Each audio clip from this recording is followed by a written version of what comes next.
Bonjour et bienvenue dans Relire, le moment où je relis des livres qui m'ont marqué il y a fort longtemps, que je redécouvre devant la caméra et devant vous. Et je reviens à ce livre, Le Rivage des Syrtes, depuis un certain temps, au point que le livre se détruit tout seul. Et j'en étais resté au milieu du chapitre L'Envoyé, où un envoyé de cet ennemi qu'est le Farguestan est venu discuter avec notre narrateur au milieu de la nuit après la croisière interdite qui a rapproché un navire de l'ennemi, et l'ennemi a répliqué par des coups de canon, et donc on est dans une situation proche de la guerre où l'envoyé vient négocier quelque chose, vient menacer peut-être, vient éviter le pire.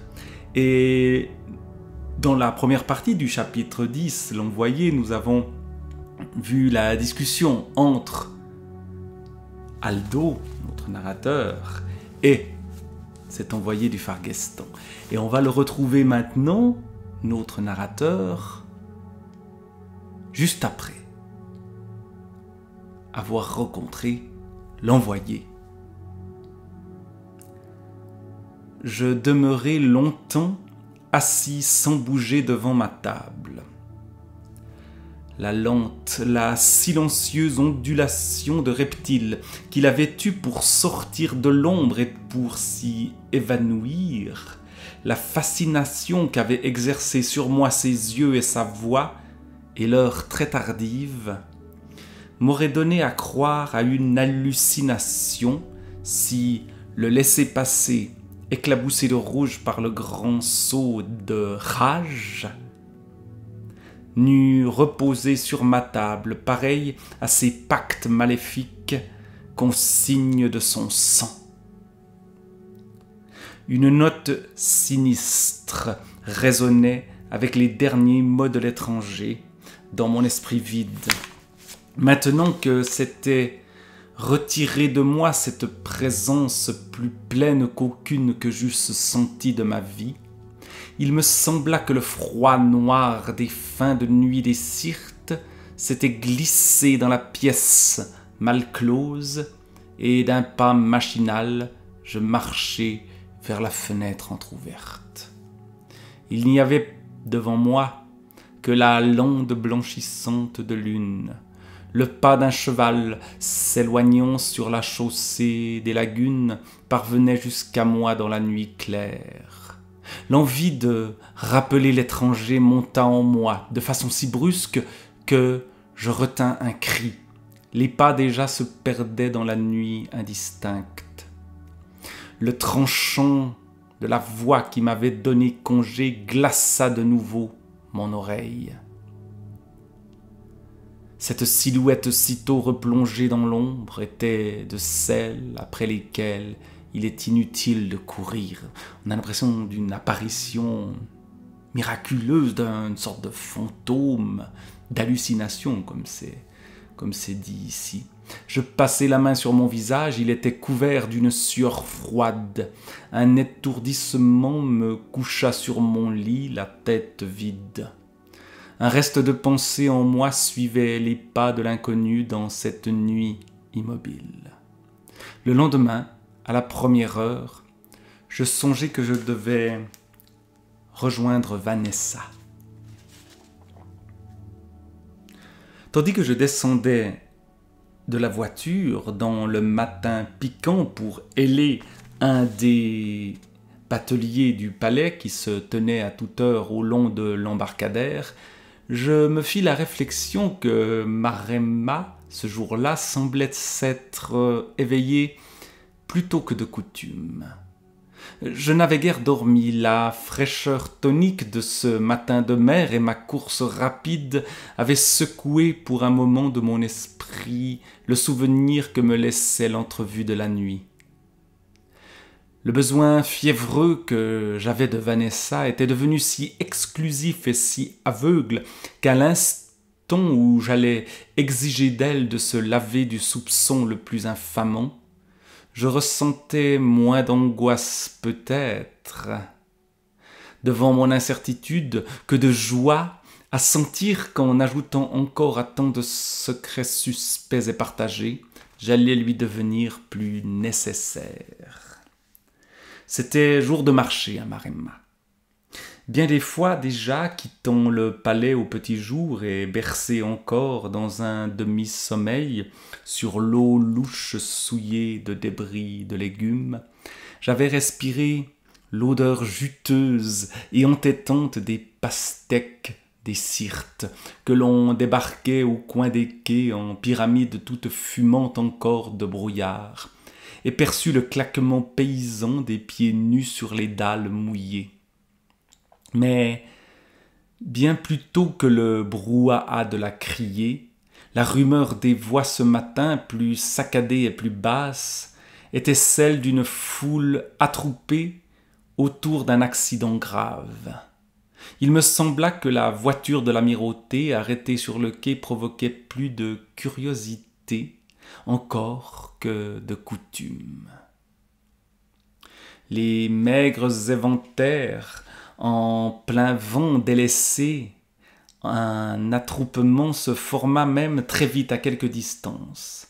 Un mélange de curiosité soucieuse et de respect paraissait figer les visages. Et à l'air de gravité qui soudain les vieillissait, je compris que la nouvelle avait dû filtrer. Je compris que la nouvelle, c'est un moment important, évidemment, ici. Je compris que la nouvelle avait dû filtrer de notre équipée de la nuit. Quelque chose de nouveau, Beltrán ? Demandai-je au batelier en lui désignant du menton les visages préoccupés qui frangeaient maintenant le bord du quai et nous suivaient des yeux avec insistance. « C'est le malheur, votre Excellence. » Et à nouveau l'utilisation de l'italique ici, sur le mot malheur. C'est le malheur, évidemment, il y a comme une sorte d'annonce prophétique, le malheur s'abat sur nous. C'est le malheur, votre Excellence, dit-il en baissant les yeux avec cette inflexion résignée et paysanne qui remonte à la gorge du menu peuple dans les afflictions. Et il baisa la croix que les pêcheurs des Syrtes portent sur la poitrine, suspendue à un cordon. Tout était prédit, là encore, prédiction, malheur, comme une fatalité, ajouta-t-il en hochant la tête d'un geste sénile. Dieu l'a voulu. Depuis la semaine dernière, on prie à Saint-Damas nuit et jour. Comme j'avais pu m'y attendre, il était clair que de l'effervescence qui régnait en ville, le palais Aldobrandi prenait plus que sa part. Les couloirs et les enfilades de pièces que je traversais, emplis déjà d'un remue-ménage de portes claquées, de pas précipités et de conciliabules dans les encoignures, faisaient penser à la fois au quartier général d'une ville en état de siège et au ourvari du palais d'un souverain moribond, faisant osciller son affolement entre les remèdes de rebouteux et les combinaisons de régence. Je pressais le pas au travers des groupes. Une fois de plus, j'emplissais mes poumons de la sensation familière que la vie ici brûlait plus vite qu'ailleurs. Vanessa, pourtant, n'était pas sortie.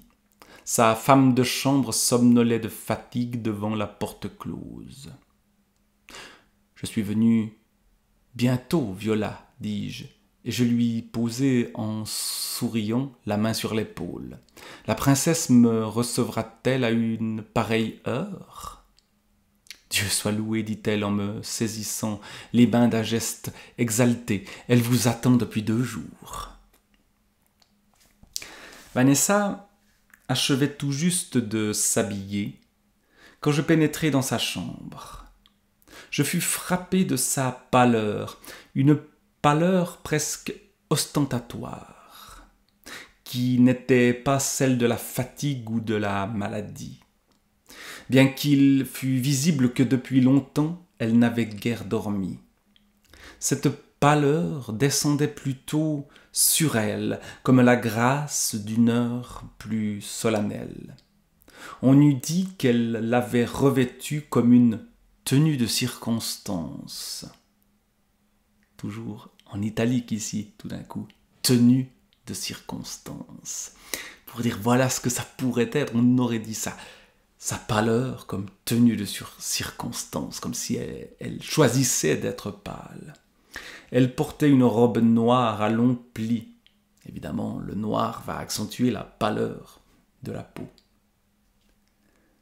D'une simplicité austère, avec ses longs cheveux défaits, son cou et ses épaules qui jaillissaient très blancs de la robe, elle était belle à la fois de la beauté fugace d'une actrice et de la beauté souveraine de la catastrophe. Elle ressemblait à une reine au pied d'un échafaud. Évidemment, l'image est extrêmement parlante, très visuelle, et on la voit, même si tout ça n'est que mots. Voici le héros du jour, dit-elle, en souriant d'excitation contenue et en traversant la pièce à ma rencontre de sa longue démarche onduleuse. « Tu as tellement tardé !» reprit-elle dans un souffle bas en prenant ma tête dans ses mains et en relevant mes yeux jusqu'aux siens. Des yeux qui répondaient de moi, qui m'avouaient de tout. Je t'ai attendu nuit et jour. Dans un mouvement d'humeur, je m'écartai d'elle légèrement. Vanessa n'était pas inconsciente de ses armes, et ce corps à corps trop brusque me hérissait. J'ai voyagé, dis-je, d'une voix un peu sèche. Je m'assis sur le bord du lit. Vanessa s'assit près de moi sans me dire. Mes yeux tombèrent sur le tableau qui m'avait tant frappé le premier soir. « Il y a encore des canons chez tes amis de Rage, le savais-tu » dis-je en désignant le tableau des yeux avec une suffisance désinvolte. Je crois même que s'ils avaient tiré un peu mieux, il aurait pu se faire que tu m'attends d'ici très longtemps. Vanessa resta silencieuse. Je suis allé là-bas. Tu as lieu d'être contente, repris-je avec une mauvaise humeur marquée. Il me semble que j'ai fourni à tes invités un passionnant sujet de conversation. Je ne suis pas contente, je suis heureuse, dit-elle. Et tout à coup, elle saisit mes mains et les baisa avec emportement. Orsena s'est souvenue de ses armes. Je suis fière de toi, ajouta-t-elle avec une véhémence qui ne me persuadait pas entièrement. Il y avait là une pointe d'emphase qui ne lui était pas habituelle, ou peut-être étais-je seulement sensible à ce soupçon de gêne qui s'attache toujours aux manifestations du patriotisme féminin. Qui parle de relever les armes ? Il me semble qu'ici on vit un peu trop sur ton imagination. Vanessa, ajoutai-je d'un ton froid, je te préviens que les salons du palais Aldobrandi ont pris des acomptes sur l'histoire. Il n'y a même pas eu une escarmouche. J'ai défendu de riposter. Ce qui était un peu trop dire, mais j'étais un homme qui voit soudain son cheval prendre le mors aux dents. Vanessa me regarda par 2 fois avec une expression de surprise incrédule, comme si elle n'en croyait pas ses yeux. Naturellement, Aldo, tu as été si prudent dans cette affaire. tu es la sagesse même. Alors qu'il a pris un risque inconsidéré en se rapprochant trop près de l'ennemi. Donc là, il y a une contradiction. Tu es la sagesse même, reprit-elle, accommodante, comme on pense l'amour-propre d'un enfant capricieux. Tout le monde ici t'admire, je dois le dire, d'avoir montré tant de sang-froid. Tout le monde. Repris-je d'une voix stupéfaite, si extraordinairement peu lui ressemblait cet appel inattendu aux idées reçues. Tout le monde. Mais Vanessa, qu'est-ce que cela veut dire? Il ne se prononce pas un mot à Maremma que tu n'aies soufflé. Vanessa se leva avec humeur, et soudain prit le vent, comme je lui disais plaisamment dans nos moments d'intimité, à cause de cet air qu'elle avait tout à coup de capter un souffle. C'est-à-dire qu'elle se mit à marcher de long en large de son grand pas élastique de lionne, et que la pièce sembla brusquement se rapetisser. De nouveau, l'impression me revint, plus forte cette fois qu'elle n'avait pas une seconde cessé d'être en scène. Depuis mon arrivée, il y a quelque chose qui sonne peut-être faux dans cet accueil enthousiaste de Vanessa. Elle joue un rôle. Mais pourquoi? Lequel? Tu te trompes, Aldo, dit-elle enfin. Je le pouvais hier, aujourd'hui je ne le peux plus. Tout ceci nous échappe, ajouta-t-elle avec une espèce de tranquillité. Il me semble que de tout cela, rien jusqu'ici ne t'a beaucoup échappé. Tu as désiré que j'aille là-bas. Tu me l'as fait comprendre. Vanessa s'arrêta près de la fenêtre et regarda un moment, pensive, vers le canal. Peut-être, dit-elle en haussant les épaules avec indifférence. Cela n'a plus d'importance maintenant. C'est fait. Évidemment, est-ce que c'est elle qui l'a poussé à prendre ces risques et à se rapprocher de l'autre bord du rivage des Syrtes? On ne sait pas. Elle laisse planer le doute, mais il l'a fait. Et on ne peut pas revenir en arrière. Plus d'importance, le capitaine sera là dans 2 jours. Il va falloir répondre des choses, repris-je d'une voix altérée. T'imagines-tu qu'il passera l'éponge si facilement? Tu t'accordes beaucoup d'importance, Aldo, remarqua-t-elle d'une voix lointaine. Tu n'es pas humble. Ni toi ni moi ne comptons tellement dans cette affaire, ajouta-t-elle avec un ton d'évidence. Je suis allé là-bas, Vanessa. Et tu l'as voulu, lui dis-je en me penchant vers elle d'une voix basse et patiente, comme on rappelle l'attention de quelqu'un qui s'endort. Non, Aldo, quelqu'un est allé là-bas. Parce qu'il n'y avait pas d'autre issue, parce que c'était l'heure, parce qu'il fallait que quelqu'un y aille. Là, on est vraiment dans la fatalité, dans ce qui est de l'ordre de la mécanique tragique qui s'enclenche. La guerre s'enclenche parce que quelqu'un y est allé, quelqu'un d'autre y serait allé si ça n'avait pas été lui. As-tu remarqué, me dit-elle, d'une voix plus basse, en me saisissant au poignet, quand une chose va naître, comme tout change brusquement de sens, Marino ne t'a jamais raconté comment il avait fait naufrage? Elle me jeta un regard de côté, et de nouveau, il y eut dans sa voix le ton d'intimité et d'ironie qui lui revenait d'instinct lorsqu'elle parlait du capitaine.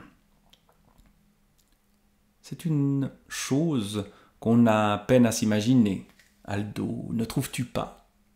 Avec une telle passion pour l'agriculture. Mais il paraît qu'il ne faut pas juger les gens sur la mine, et puis c'était peut-être dans une vie antérieure. Quand il montre la main qui a perdu 2 doigts, quand il montre la main qui a perdu 2 doigts dans cette aventure, on pense malgré soi, comment le dire, à quelqu'un qui aurait reçu des stigmates. Elle éclata de son rire perlé. Personne au Syrte ne peut comparer ses états de service à ceux de Marino, répliquai-je. sèchement. « Ne te fâche pas, Aldo. » À nouveau, le léger rire un peu féroce se moquait de moi. « Tu sais combien je l'aime. C'est un vieil ami. Eh bien, tout en coulant, Aldo, je ne sais si tu parviens à l'imaginer. Marino, en homme des tempêtes, les bras croisés sur le pont d'un navire coulant bas, me jeta-t-elle, comme frappée malgré elle, d'une impossibilité bouffonne. Les femmes et les enfants d'abord. Mais si, je vois cela assez bien, et je souris à mon tour, trouvant moins gênant d'entrer dans le jeu. Il a une dignité naturelle que tu méconnais. Il n'y avait pas de femmes ni d'enfants, rien que l'équipage. C'était un bateau de guerre. La mer montait, les hommes se cramponnaient à l'épave en reculant devant l'eau pas à pas. On ne leur aurait pas fait lâcher prise à coups de hache, me disait le capitaine. L'eau montait très doucement, le navire ne se pressait pas de couler. Il avait donné sur un écueil mal reconnu par une mer très calme. Il paraît qu'on n'entendait pas le moindre bruit. Et Marino dit que ce n'était pas impressionnant du tout, que c'était un spectacle plutôt paisible, comme quand on s'aborde une vieille coque pourrie pour embouteiller un porc. Tout à coup, il y a eu un plouf énorme. Marino s'est retourné brusquement, il n'y avait plus personne sur l'épave. L'équipage barbotait ou se noyait tout autour. Il s'était jeté à l'eau d'un seul coup, conclut-elle, comme absorbée dans cette vision. Une intensité avide dans la voix. Les rats aussi désertent le navire qui va couler, dis-je en haussant les épaules.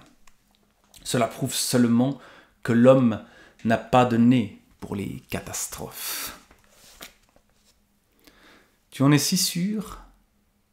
N'importe d'ailleurs, ce n'est pas ce qui m'a paru étrange dans cette affaire. Ce qui m'a frappé, ajouta-t-elle en laissant son regard flotter distraitement vers la fenêtre, c'est qu'il doit y avoir un changement de signe. Un moment où on s'accroche encore et un moment où on saute en entraînant le troupeau de moutons à la mer. Oui, continua-t-elle, comme si elle contemplait en elle une évidence calme. Il vient un moment où l'on saute. Évidemment, ce moment vient aussi précisément à ce moment-là de l'histoire, et pas seulement dans ce navire qui coule, qui a coulé il y a pas mal de temps.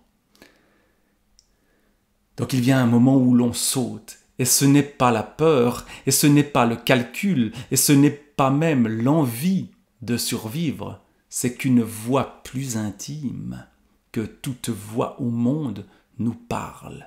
C'est qu'il n'est pas égal même pour mourir de couler avec le bateau, que tout vaut mieux que d'être ligoté vivant à un cadavre, tout soudain est préférable à se coller à cette chose condamnée qui sent la mort.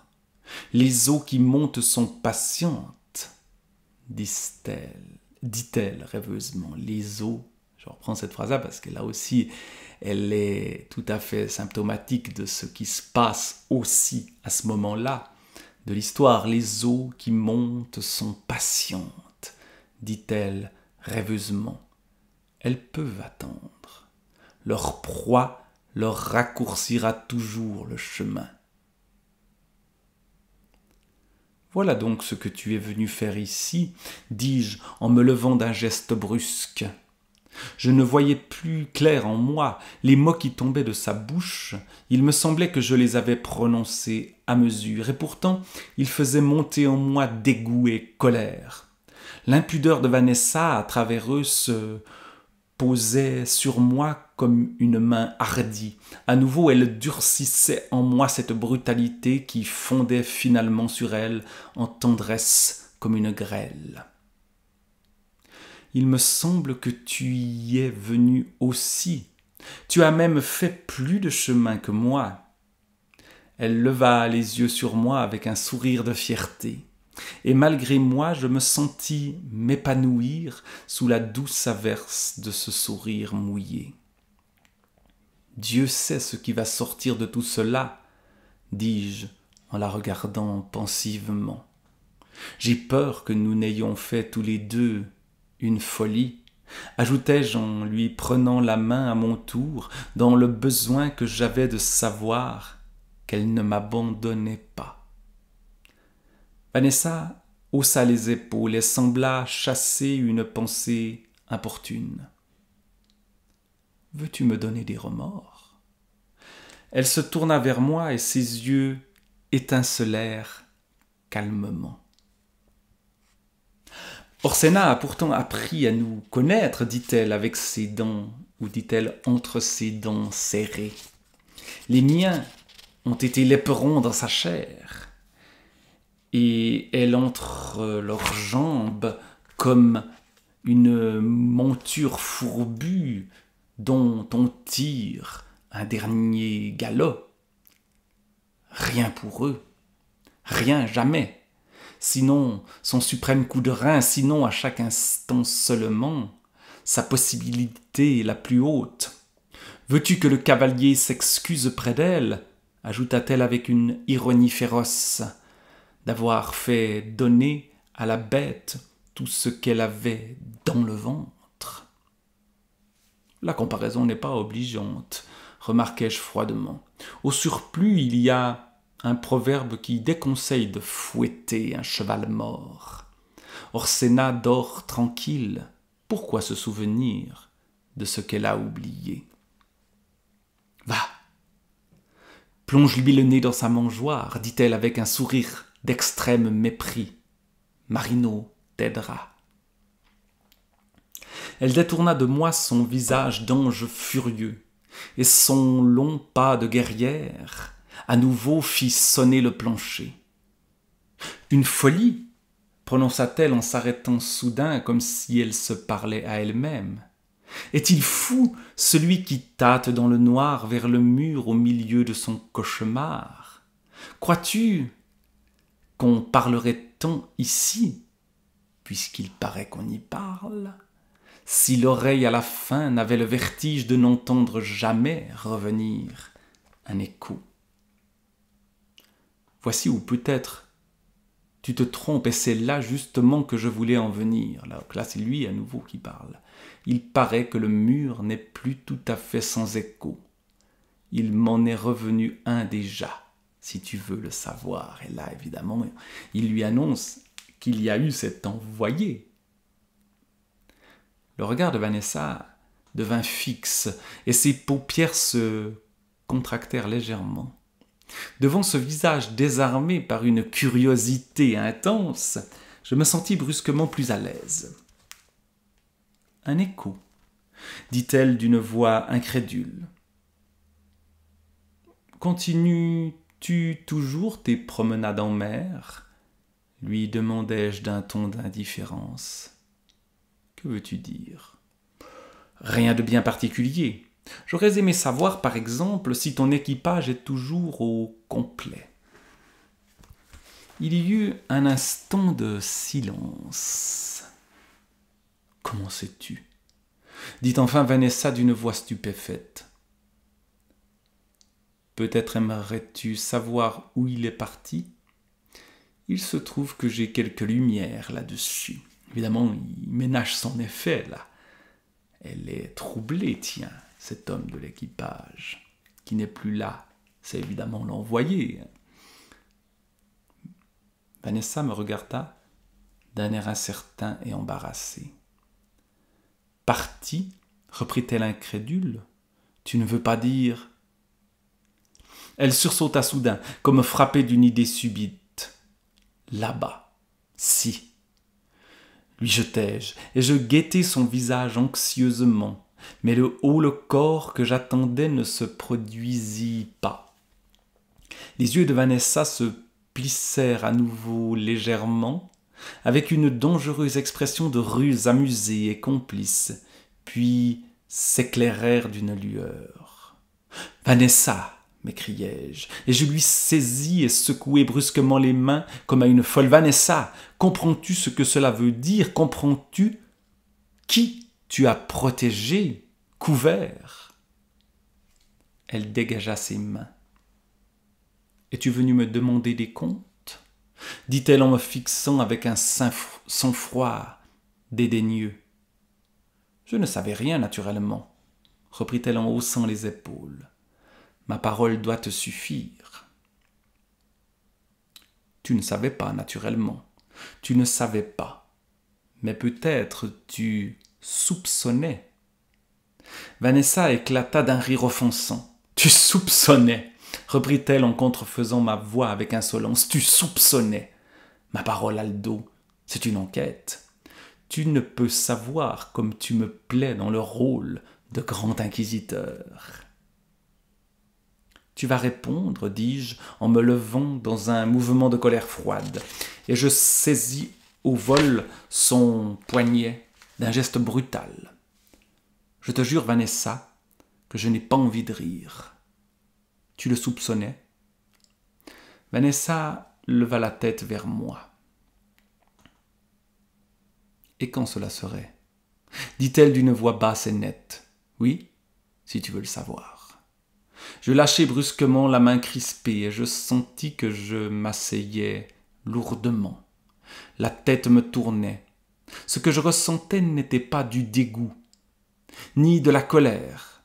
C'était plutôt un émerveillement apeuré et trouble, comme devant quelqu'un qui marcherait sur la mer. Un émerveillement apeuré et trouble. On voit l'ambiguïté. C'est à la fois de l'ordre de l'émerveillement et de la peur. C'est trouble.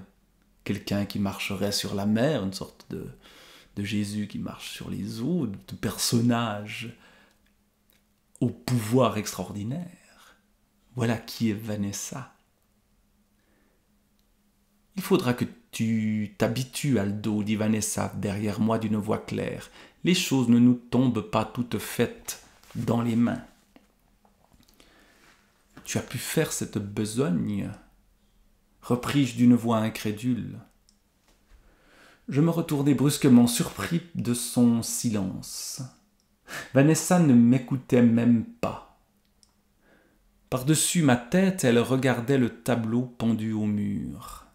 « Tu l'as regardé souvent, n'est-ce pas ?» continuai-je d'une voix venimeuse. Je me levai et je fis un pas vers elle, mais je m'arrêtai soudain maladroitement. Vanessa ne me regardait pas, et j'étais repris malgré moi par le sortilège de ce portrait qui imposait le silence. Je me demande à quoi il pense, dit enfin Vanessa, d'un ton de profonde distraction. Oui, je me le suis souvent demandé. « Tu devines bien, Aldo, » dit-elle en faisant un pas encore comme fascinée. Je me suis même quelquefois levé la nuit pour le voir. Je me demande si toi et moi nous avons jamais été aussi intimes, reprit-elle avec une voix qui me prenait à la gorge. Tu sais, ces nuits d'été qui sont plus chaudes que le jour, où on dirait que les Syrtes macèrent comme un corps dans sa sueur. Je me levais pieds nus sur les dalles fraîches, dans ce peignoir blanc que tu aimes. Elle se tourna vers moi avec une lueur de provocation dans les yeux. Je t'ai trompé souvent, Aldo. C'était un rendez-vous d'amour. À cette heure-là, Maremma est comme morte. Ce n'est pas une ville qui dort, c'est une ville dont le cœur a cessé de battre, une ville saccagée.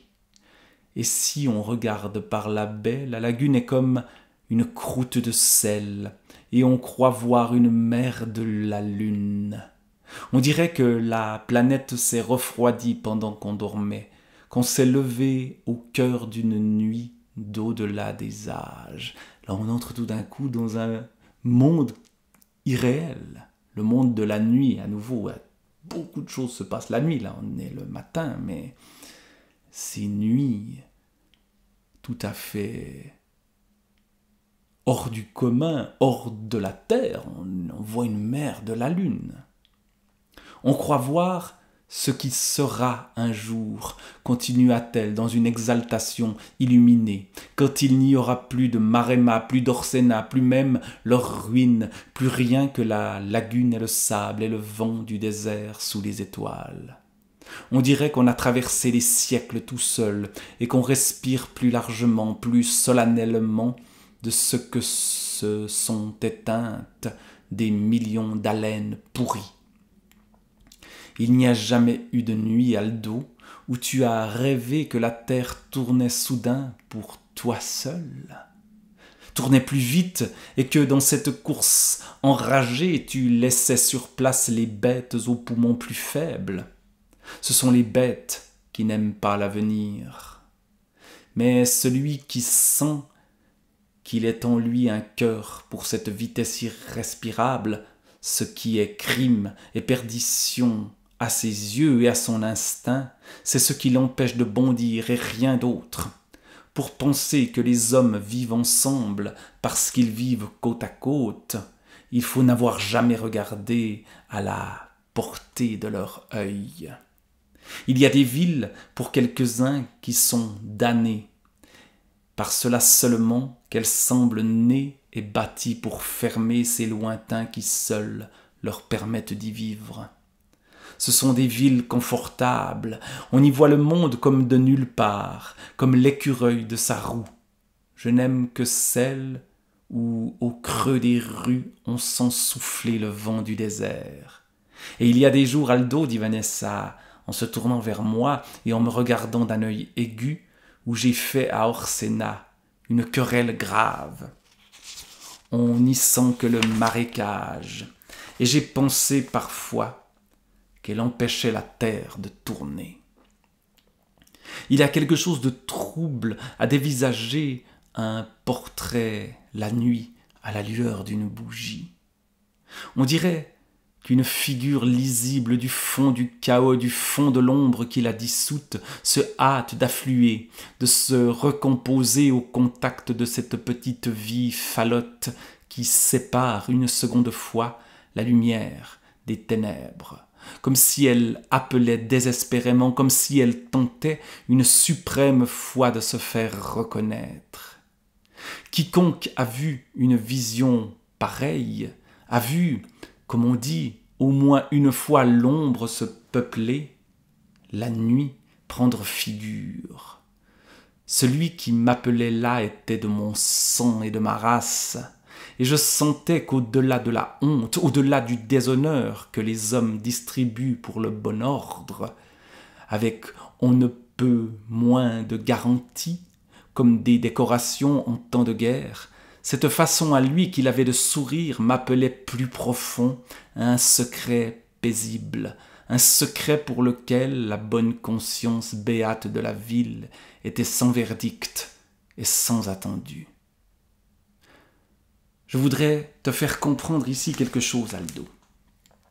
Il y a un récit que mon père me faisait quand j'étais encore petite et qui m'a beaucoup frappé. Il le tenait de mon grand-oncle Giacomo, le profanateur, celui qui avait dirigé le soulèvement de San Domenico au temps de la grande insurrection des métiers. « Que veux-tu, hélas ?» s'interrompit Vanessa en braquant vers moi un sourire d'insolence à demi amusé. La généalogie de la famille Aldobrandi, c'est le Gotha inavouable des perfides factions. Perfide faction est en Italie qu'ici encore. Cette famille Aldobrandi dont Vanessa est le dernier rejeton est une famille qui perturbe l'ordre établi. Comme disent nos livres d'histoire, les perfides factions. Quand Giacomo s'empara avec ses bandes armées, comme tu te le rappelles peut-être, du bâtiment de la Consulta, où ils ne purent se maintenir que quelques heures, il réussit à mettre la main sur les archives de la police. et on découvrit la liste complète des espions que la seigneurie entretenait à ses gages dans le parti populaire. On les rechercha aussitôt pour les fusiller, séance tenante. Si tu t'en souviens, lors de cette chaude affaire, de part et d'autre, on ne fit guère de quartier. Sais-tu où on les découvrit? Je te le donne en mille. Sur les barricades, où ils faisaient le coup de feu bravement contre les troupes de la seigneurie. Il y en avait déjà plusieurs de tués. Il fallut tirer les autres à bas du parapet pour les fusiller contre les pavés. Faute énorme, il paraît que se lamentait après coup mon grand-oncle, en se cachant la figure entre les mains. Que veux-tu? Il était moins délicat que toi. Est-ce qu'un vigneron brise ses futailles sous le prétexte qu'elles ont déjà servi? J'espère que tu l'excuses, Aldo, continua Vanessa, en me jetant de côté son regard aiguisé de jeune démon. C'était un cynique comme tu ne le vois que trop, enfin, je veux dire. De pareils propos ne révèlent pas un enthousiasme de la personnalité inviolable. Il ne voyait que la force gaspillée, et de son point de vue peut-être, il n'avait pas entièrement tort. Mais d'un point de vue plus contemplatif, si tu veux, et abstraction faite, bien entendu, du sens extrêmement blâmable qui s'attache à de tels actes pour notre sentiment de la vertu, Vanessa glissa de nouveau vers moi un clin d'œil énigmatique. On pourrait considérer une espèce d'homme aussi singulière sous un jour un peu différent. C'est prononcer vite, Aldo, que de parler comme on le fait en pareil cas de gens qui ont la trahison dans le sang. La voix de Vanessa se fit soudain plus grave. Il s'agit peut-être seulement de connaisseurs plus mûrs et plus sagaces de l'action, de gens qui aiment à faire au besoin périlleusement le tour des choses, d'esprits assez hardis pour avoir compris, plus vite que les autres, qu'au-delà de l'excitation imbécile et aveugle qui s'acharne dans la nuit sans issue de ces petites volontés, il y a place, si l'on n'a pas peur de se sentir très seul, pour une jouissance presque divine, passer aussi de l'autre côté, éprouver à la fois la pesée et la résistance. Ce qu'Orsena, dans la naïveté de son cœur, pas toujours si naïve, appelle inconsidérément transfuges et traîtres, je les ai quelquefois nommés en moi-même, je les ai quelquefois nommés en moi les poètes de l'événement. Les poètes de l'événement. Aldo est-il un poète de cet événement-là? Peut-être. Vanessa, assurément, est poétesse. J'aimerais que tu saisisses bien ces choses, Aldo, si tu veux que nous continuions à nous entendre, et que tu comprennes jusqu'où, mais pas plus loin, viennent en considération tes petites délicatesses. Et je voulais aussi te dire, si tu t'obstinais à les faire entendre, puisque je reviens d'Orsena, ajouta-t-elle d'une voix sérieuse, que toutes choses n'y vont pas exactement comme tu l'imagines, et qu'on pourrait là-bas désormais les prendre peut-être un peu impatiemment. Toujours quelque chose d'un peu mystérieux dans la manière dont on dit les choses sans le dire. Ça ne se passe pas comme tu te l'imagines, mais comment ça se passe concrètement? On laisse planer le doute. Je sais que ton père est rentré en crédit, dis-je d'un ton circonspect. Je dois te dire que je n'ai pas jugé alors que ce fût là une nouvelle très rassurante. Vanessa parut ignorer l'insinuation. Voilà, on est dans les insinuations, dans quelque chose qui suggère plus qu'il ne dit les choses de manière claire et directe. « Tu trouveras là-bas de grands changements, reprit-elle en plissant légèrement les yeux. Ce ne sont peut-être pas ceux auxquels tu penses à nouveau, des grands changements, pas ceux auxquels tu penses, mais quoi, dis-moi. J'ai trouvé la ville plus réveillée que je ne m'y serais attendu, ajouta-t-elle après un silence. Elle paraissait chercher ses mots pour une chose difficile à dire. Effectivement, là, on attend qu'elle dise les choses, mais on voit que c'est compliqué. Vraiment, ce n'est pas que la chose, vous voyez l'imprécision des choses, ce n'est pas que la chose soit tellement visible, et même il faut de bons yeux pour s'en rendre compte, continua Vanessa. Il y a des signes que lisent avant tout les autres, les yeux seuls qui les ont longtemps guettés. On n'a jamais encore de mémoire d'homme lu dans les signes à Orsena, dis-je d'un ton ironique. Chez nous, il n'y a pas de présage, tu le sais bien, il n'y a que des anniversaires. Là, il y a cette tension entre le passé et le futur, les anniversaires. L'histoire d'Orsena semble être un passé et il ne se passe plus rien. Mais là, tout d'un coup, il y a des signes qu'elle va se réveiller. Je serais surprise pourtant que tu ne les lises pas comme moi, reprit Vanessa pensive. Ce n'est pas que ce soit rien de tellement précis, toujours rien de précis, toujours le vague ici. Elle se remit à marcher de long en large, s'arrêtant parfois comme si elle cherchait à ressaisir une impression fugace. Les gens ne sont pas à ce qu'ils font. Voilà ce qu'il y a. Là, tout d'un coup, on dit ce qu'on a vu, mais qu'est-ce que ça veut dire? On croirait qu'ils sont ailleurs. Comme on dit, qu'ils pensent perpétuellement à autre chose. Les visages qu'on croise dans les rues, et tu te rappelles Aldo, c'était des vies si respirantes et si pleines, si présentes, comme si on marchait dans les allées d'un jardin matinal, me faisaient parfois l'effet de façades de maisons évacuées qu'on conserve pour le bon ordre de l'alignement. On se promène aujourd'hui à Orsena comme dans un appartement qu'on va déménager.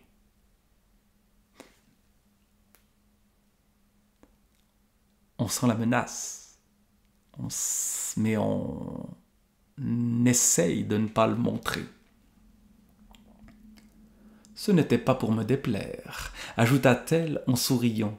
Il y avait des jours où il me semblait que ces ruelles s'étaient desserrées, qu'il y passait un peu d'air du large.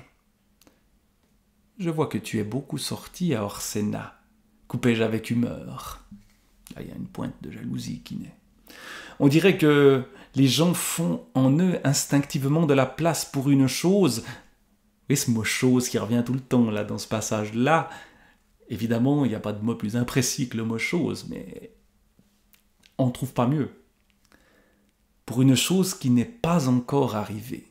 C'est pour ça que c'est si imprécis, évidemment. Continua-t-elle comme si elle n'avait pas entendu. Pour être sincère, les salons à Orsena n'y gagnent pas. Je n'ai jamais encore trouvé les conversations si assommantes. Tu sais sur quoi elles roulent d'habitude? Eh bien, le manque d'entrain à commenter le bal de novembre à la Consulta ou la prochaine promotion de Croix de Saint-Jude m'a stupéfié. Ce sera tout bénéfice pour Maremma. Tu leur as fait valoir, je suppose, combien ici les langues s'occupent. Vanessa me regarda avec une moue ironique. Tu es de mauvaise humeur, Aldo. Je suis sûr qu'Orsena n'aura bientôt plus rien à nous envier en fait de sujet de conversation. Tu ne saurais croire comme les nouvelles fraîches vont vite. Par le temps qui court, évidemment, on attend que ça. Plutôt que de parler de ces histoires de croix de Saint-Jude ou de promotion, de bal de novembre, etc., de banalité. Tu ne veux pas dire qu'on sait, dis-je en me levant. Je sentis que j'avais pâli brusquement. Je viens à peine d'expédier mon rapport. Tu es un enfant, Aldo. On l'a su à Maremma dès le lendemain, et moi à peine un jour plus tard. Il me semblait qu'il y avait quelque chose dans l'air, et je mettais à nouveau quelque chose dans l'air. Mais on sait. Et je m'étais arrangé pour qu'on me prévienne. Que veux-tu, Aldo? J'aime à savoir les choses. Encore le mot chose. Reprit-elle en me fixant d'un œil aigu. Et je n'avais aucune raison là-bas de tenir secrète une nouvelle qui se répandrait tôt ou tard. Tu sais comme les femmes sont flattées de paraître renseignées, continua-t-elle en souriant avec une gaieté sinistre. C'est une innocente manie. Je passai ma main sur mon front, mais il n'avait même pas de sueur. Il me semblait que j'étais cueilli, nu et glacé, dans le feu d'un projecteur éblouissant. Je ne songeais guère aux conséquences. Ce que je ressentais seulement, c'était l'horreur crue d'un attouchement presque physique. Ces milliers d'yeux, là-bas braqués sur moi maintenant, savaient. C'est la fin, prononçai-je stupidement d'une voix blanche, et je sentis que c'était un souhait plutôt qu'une constatation. En cet instant de défaillance brutale, je désirais passionnément que la terre s'entr'ouvrît sous moi. À cette minute, et à cette minute seulement, je comprenais tout. À la lueur qui étoilait, à la lumière qui étoilait soudain toutes ces prunelles lointaines, je voyais enfin ce que j'avais fait. Évidemment, il a tout changé en se rapprochant trop de l'ennemi. « Tu ne me comprends pas, Aldo, » reprit Vanessa d'une voix gourmande. « J'ai pris les devants, j'ai présenté la chose sous le jour, le meilleur pour toi. Naturellement, j'ai donné un petit coup de pouce. Tout le monde là-bas croit maintenant que tu as été attaqué, traîtreusement en mer. » Évidemment, de provocateur, il devient provoqué et ça change tout. Ça justifie peut-être de lancer une guerre et non de réagir à une attaque. Je la regardai un instant d'un œil mal réveillé, incertain encore de sa traîtrise. J'ai reçu de là-bas une mise en demeure grave, repris-je d'une voix basse. Tu le savais, n'est-ce pas? Ou tu le soupçonnais? Tu es si bien renseigné. Tu veux qu'Orsena ne recule pas, c'est bien cela, Vanessa, dis-je en me levant hors de moi devant son silence. Et je parlais tout près de son visage, entre mes dents serrées. C'est pour cela que tu as ameuté l'opinion d'avance, pour cela que tu as fermé les portes derrière moi. Ne mens pas, lui jetai-je dans un cri brusque. Tu l'as fait, tu l'as voulu, non pas moi. Je le jure devant Dieu, et tu le sais, Vanessa, et tu sais aussi ce que cela signifie. La guerre? Dit-elle après un instant d'une voix neutre, et elle releva lentement sur moi des yeux sans regard. Les jeux de regard tout au long de ce dialogue-là, et de la plupart ou de tous les autres dialogues de ce roman sont extrêmement importants. Elle plissait les yeux souvent, et là, des yeux sans regard. La guerre, elle n'a jamais cessé, que je sache. Pourquoi as-tu peur du mot? Laisse donc Dieu tranquille. Comme tu es lâche, Aldo, reprit-elle avec un sourire d'extrême mépris. Tu l'as voulu, non pas moi. Je fis de la main un geste gauche, comme pour détourner la malédiction, et soudain, malgré moi, mes larmes coulèrent pressées et silencieuses. Je pleurais sans honte, tournant vers Vanessa mon visage nu. Toute droite dans l'angle obscur de la pièce, elle regardait silencieusement couler ses larmes. « Toi, moi » dit-elle, enfin, en haussant les épaules d'un mouvement contraint.